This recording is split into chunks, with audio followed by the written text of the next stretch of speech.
Okay. L'homme a la dimension de roi, l'homme a la dimension animale, l'homme a la dimension enfant. Vous, femmes, lorsque vous n'êtes pas au parfum de cela, vous aurez tous les problèmes du monde.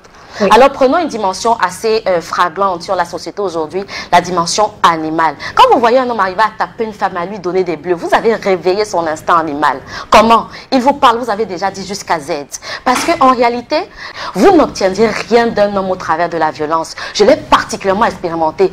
Même si vous avez raison, vous n'obtiendrez jamais rien. Si vous en prenez la violence à dire que je vais te montrer que je connais, ce que je dis est vrai. Pourquoi tu ne veux pas faire? Non. À vous y prendre comme ça, on ne peut pas. Regardez un lion. Quand il vient et qu'on lui fait aussi, qu'on lui donne l'impression qu'on est à même de pouvoir lui rugir dessus également. Oui. Comment est-ce qu'il réagit? Il réagit par la défensive. Et scientifiquement parlant, l'homme est doté d'une hormone qui, lorsqu'elle est challengée, écoutez mesdames, quand vous faites la violence avec l'homme, il ne voit qu'une femme devant lui. Hein. Il voit un homme. Et quand il voit un homme, c'est quoi? C'est le choc.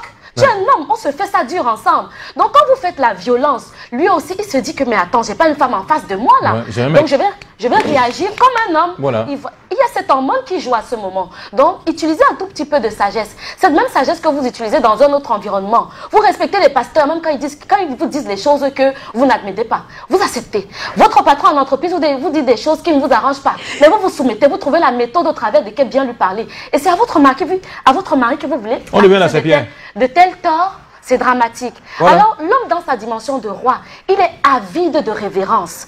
Regardez, vous ne pouvez pas aller montrer à un roi que vous pouvez lui donner quelque chose. C'est de la même façon avec un homme à un certain moment. Il attend les honneurs, il attend les éloges. Et j'aime particulièrement un exemple. Il y a une histoire dans les Saintes Écritures de la reine Esther. Elle voulait obtenir quelque chose du roi. Oui. Mais elle n'est pas allée avec ses atouts de reine.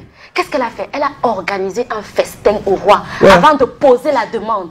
Qu'est-ce que tu installes comme environnement avant de poser une demande à ton mari à la maison? Je demande, tu fais comme... non. Le roi se sent bafoué, il sent sa dignité touchée. Il a quand même un royaume. Il a les Tchinda autour de lui qui le respectent. Et c'est une femme qui veut venir lui faire la loi dans son royaume, ça devient délicat. Et la dimension d'enfant de l'homme, effectivement, c'est ce petit garçon qui, lorsque vous lui refusez peut-être quelque chose, et qu'on lui a proposé ça ailleurs, il voulait tellement la chose, il va aller chercher ailleurs. Voilà. L'enfant, il faut le prendre. Il faut lui expliquer. Il faut savoir dire à l'enfant que, bon, tout c'est toi. Et l'enfant, c'est ça en réalité. Un enfant vient vous demander un bonbon, vous lui dites, je te donne pas, sans explication.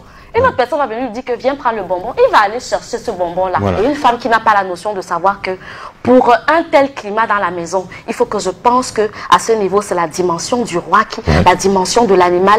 Donc voilà, il faut pouvoir manager ça. Et d'ailleurs, le thème du 8 mars nous rappelle le leadership. C'est ça le leadership féminin.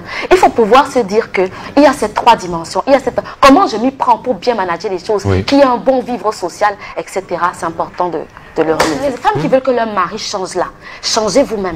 Vous verrez qu'il va suivre le pas. Voilà. Un petit conseil, vous savez, quand on est déjà en couple, si vous êtes en couple ou que vous êtes déjà aussi marié, laissez-moi vous dire qu'il arrive des moments dans la vie de couple où il faut choisir avoir la paix plutôt que d'avoir raison. Qu'est-ce que vous voulez réellement? Vous voulez avoir raison ou bien vous voulez être heureuse en couple? Faites la part des choses et faites le bon choix. Voilà, le message est clair. En résumé, donc mesdames, des fois, le mari peut faire une bêtise, vous lui demandez pardon. C'est pas parce que vous êtes faible, mais parce que vous voulez la paix.